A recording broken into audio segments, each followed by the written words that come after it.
Today I thought I'd explain a bit more about one of the most important tax traps for family investment companies, the settlements legislation. So I spent a couple of weeks talking about FICs already, and I think settlements is definitely worth a separate video on. So if you're using a FIC for income splitting, you absolutely need to understand how the settlements rules may apply. These are rules that are designed to prevent individuals from diverting income to another person just to gain a tax advantage. The key test comes from the case of Plummer. This is where they established that an element of bounty is required for settlements to apply, and bounty is effectively some form of a gift. And the crucial point that came out of another case called Plummer, just because you've structured something to save tax doesn't automatically mean there's an element of bounty. You can still get around the settlements legislation if there is a genuine commercial reason for the transaction. It's just that you have chosen the most tax efficient way.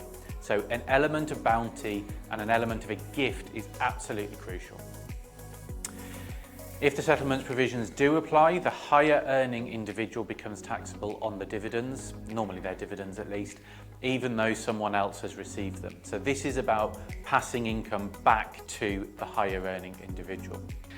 In the Young and Pierce and Young and Scrutton case from 1996, controlling shareholders issued preference shares to their wives and paid them a substantial dividends on those shares. These preference shares were held to be substantially a right to income, meaning settlements legislation applied, because even though we have an exemption under section 626 of the settlements legislation, that exemption only applies to the gift of an asset, and the gift of simply an income stream is not sufficient to satisfy the exemption. So settlements applied in the Young and Pierce and Young and Scrutton case. Another important case is the case of Buck, and I talk about this one a lot here. This was a 2008 case. Mr. Buck held 9,999 shares and he gave his wife one. So in the 10,000 shares in issue, Mrs. Buck owned one share. She was paid dividends of £68,000 and Mr. Buck waived his right to a dividend. Basically, all of the reserves were paid to Mrs. Buck on her 0.01% of the shares. The court said this is exactly what settlements legislation targets. There was massive disparity in the shareholdings and what we often refer to as thin shares, i.e. such a tiny proportion. So we need to be careful about that. And again, even though Mrs. Buck may have had a 0.01% voting and capital right, it effectively was nothing more than a right to income, economically speaking. So dividends became taxable on Mr. Buck again. Clearly, we need to be extremely careful with thin shares, and having, say, a very small percentage is always going to be a problem. If we turn to another very well-known case of Arctic Systems, this was where Mr. and Mrs. Jones held 50-50 in a company. Mr. Jones generated all of the profit, so this was really Mr. Jones's company, but the court acknowledged that there was an element of bounty, which is quite interesting. The court did say that this wasn't a commercial transaction because you wouldn't have given Mrs. Jones 50% of your company had she not been your wife. But because we have this spousal exemption, the courts sided with the taxpayer. So there was an element of bounty, a settlement did exist, but in that case, the exemption applied because Mrs. Jones did have a voting and capital rights share, and she had 50%. So that's one key lesson. Having a substantial value of an asset is quite important. In the Patmore case, this was particularly interesting because it was a first-tier tribunal case.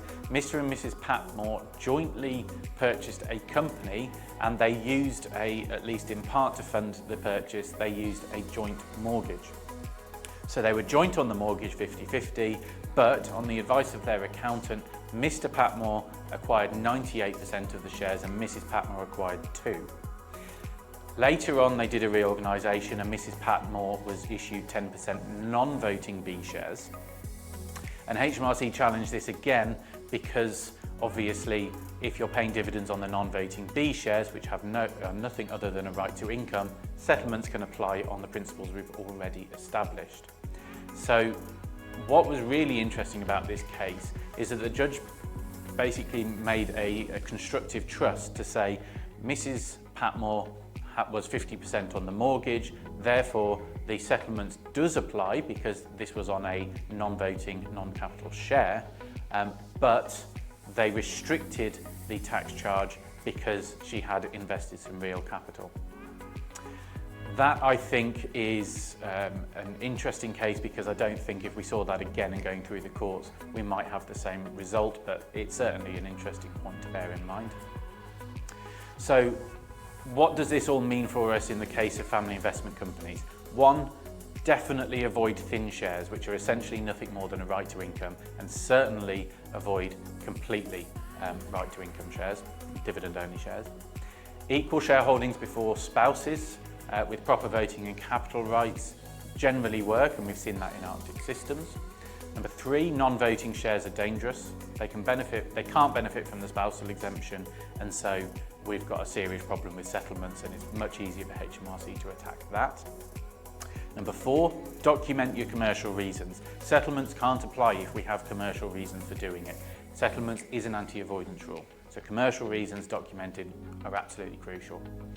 And 5, if spouses jointly contribute to acquiring shares, keep records of those. Patmore showed us that they got, in my view, they got a little bit lucky with how the judge interpreted the legislation there, but at least if you can show there is some genuine risk to both parties in terms of, in that case, they're both on the mortgage, then we've got a much more commercial reason for them in having 50% each of the dividends. As always, like, comment, share. It lets me know that these videos are well received, and if you have any comments or interpretation of this legislation, really interested to hear everyone's thoughts.